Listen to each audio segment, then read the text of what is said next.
لیکن نماز ان کی زندگی میں نہیں ہے، نماز ان کے گھر میں نہیں ہے۔ بیوی سے اس مسئلے پر تو لڑائی ہو سکتی ہے، تو نے سالن میں مرچیں تیز کیوں کی تھی؟ بیوی سے اس مسئلے پر تو تکرار ہو سکتی ہے کہ آج میری والدہ کے ساتھ تو نے بدتمیزی کیوں کی، لیکن زندگی میں کبھی یہ توفیق نہیں آئی آ کر پوچھ لے میں نماز پڑھ کر آیا ہوں بیگم مسجد میں اور تو اس وقت سے گھر میں بیٹھی ہے، تو نے نماز کا سجدہ کیوں نہیں دیا؟ اس مسئلے پر نہ کبھی اولاد سے جھگڑا، نہ کبھی بیوی بچوں سے جھگڑا، نہ کبھی دوست، وہ سمجھتے ہیں یہ پرائیویٹ معاملہ ہے، پڑھ لو آپ کی مرضی، نہ پڑھو آپ کی مرضی، آپ نے اپنی قبر میں جانا، میں نے اپنی قبر میں جانا۔ یہ شیطان کا دھوکہ ہے۔ آقا علیہ الصلوۃ والسلام نے فرمایا نماز ترک کرنا شرک ہے۔ ابن ماجہ میں ہے لیس بین العبد والشرک الا ترک الصلاۃ، بندے اور شرک کے درمیان نماز ہے۔ فَإِذَا تَرَكَهَا فَقَدْ أَشْرَكَ، جس نے اس نماز کو ترک کیا اس نے شرک کیا۔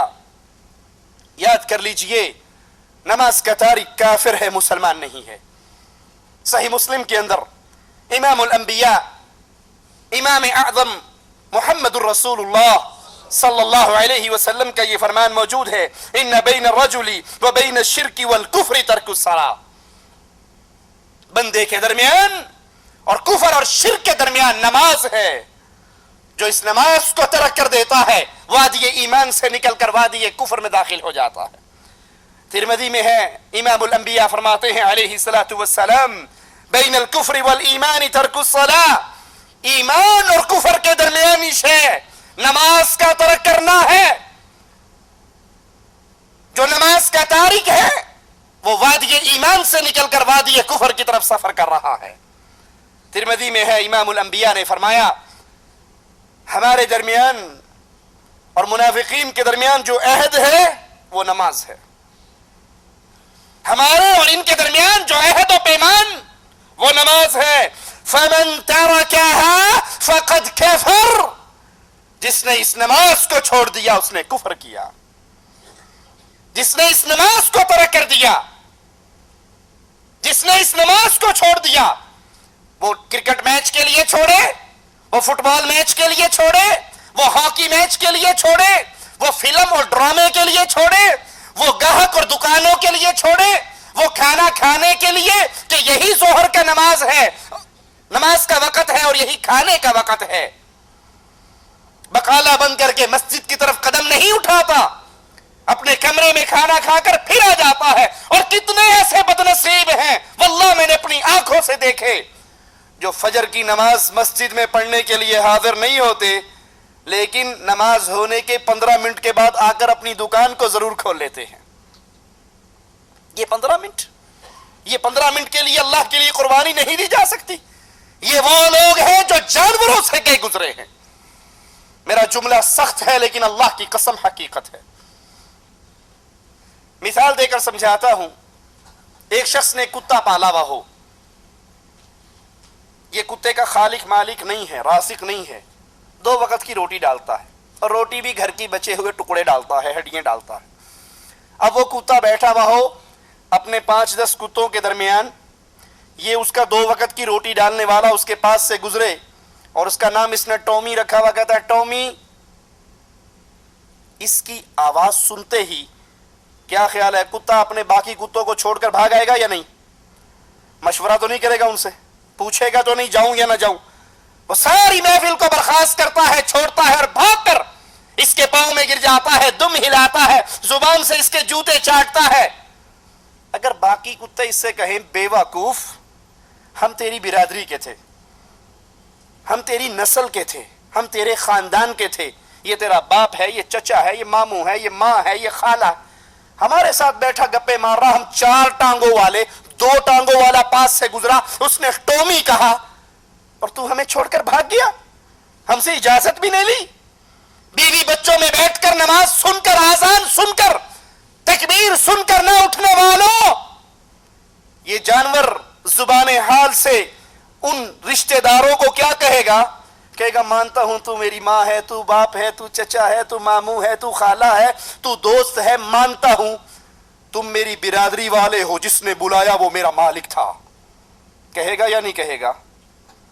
میں کیوں تمہیں چھوڑ کر بھاگا؟ جس نے بلایا وہ میرا مالک تھا. اے لوگوں, کیا مجھے اور آپ کو اللہ نے پیدا نہیں کیا؟ کیا ہمیں رزق اللہ نہیں دیتا؟ کیا یہ پیاری آنکھیں ہمیں اللہ نے نہیں عطا کی؟ کیا یہ پیارا چہرہ ہمیں اللہ نے نہیں دیا؟ کیا یہ سلامت جسم مجھے اور آپ کو اللہ نے نہیں دیا؟ کیا اس سورج کو اللہ نے میرے اور آپ کی خدمت کے لیے پیدا نہیں کیا؟ 1 گھنٹہ بلب جلاتے ہو, بیوی سے کہتے ہو یہ فضول بلب جل رہا ہے, تمہیں پتہ نہیں بجلی کا بل آئے گا. کبھی سورج کا بل بھی آیا؟ یہ اللہ کا نازل کردہ میٹھا پانی پیتے ہو, کبھی اس پانی کا بل بھی آیا؟ یہ ہوا بند ہو جائے تو ہماری زندگی ختم ہو جائیں, کیا کبھی اس ہوا کا اللہ کی طرف سے بل آیا؟ یہ پوری کائنات اللہ نے آپ کے لیے پیدا کی ہے اور آپ کو اپنی عبادت کے لیے پیدا کیا ہے. وہ جانور 2 وقت کی روٹی ڈالنے والے کی آواز سن کر بھاگتا ہے, اس کے قدموں میں گرتا ہے, اور ہم دن میں 5 مرتبہ حی علی الصلاۃ, حی علی الفلاح, الصلاۃ خیر من النوم, یہ آوازیں سن رہے ہیں, ہمارے کانوں سے ٹکرا رہی ہیں, لیکن بہانے ہمیں بستروں سے اٹھنے نہیں دیتے, بہانے ہمیں دوستوں کی محفل کو ختم کرنے نہیں دیتے. یاد کر لیجئے, اللہ کے رسول علیہ الصلوۃ والسلام منافقین اور مومنین کے درمیان جو عہد بیان کر رہے ہیں وہ نماز ہے. جس نے اس کو چھوڑ دیا اس نے کفر کیا. امام الانبیاء امام اعظم محمد الرسول اللہ صلی اللہ علیہ وسلم فرماتے ہیں, من ترک الصلاة متعمدا فقد کفر جہارا, جس نے جان بوجھ کے نماز چھوڑی. جان بوجھ کے کیا مطلب؟ اس کو پتا ہے نماز کا وقت داخل ہو چکا ہے, اذان سن چکا ہے, تکبیر سن چکا ہے, لیکن وہ کہتا ہے جی مولوی صاحب یہ جو ڈرامہ میں دیکھ رہا ہوں نا یہ آخری سیریز ہے, یہ آخری ہے, اور یہاں پر ابھی فائنل ہونے والا ہے کہ وہ جو لڑکی تھی فلاں کے عشق میں مبتلا ہوئی اس کی اس سے شادی ہو سکے گی یا نہیں. اگر اب نماز کے لیے اٹھ کر چلا گیا تو وہ جو آخری لب لباب سین تھا میں اس کو دیکھنے سے محروم ہو جاؤں گا. اچھی مولوی صاحب نماز کیا, اذان تو میں نے سن لی, لیکن آپ نہیں جانتے شاہد افریدی بیٹنگ کر رہا ہے, اگر اس نے کوئی چھکا لگا دیا یا یہ آؤٹ ہو گیا تو وہ جو سین ہے وہ میں دیکھنے سے محروم ہو جاؤں گا. ارے ایک میچ تیرا شیطان سے لگا ہوا ہے, اگر اس نے تجھے آؤٹ کر دیا اور موت کا فرشتہ اٹھا کے لے گیا تو پھر اللہ کے سامنے کس منہ سے کھڑا ہوگا؟ کئی نمازی آ کر امام صاحب کو کہتے ہیں امام صاحب ذرا نماز کا ٹائم چینج کر لو. کو جی کیوں؟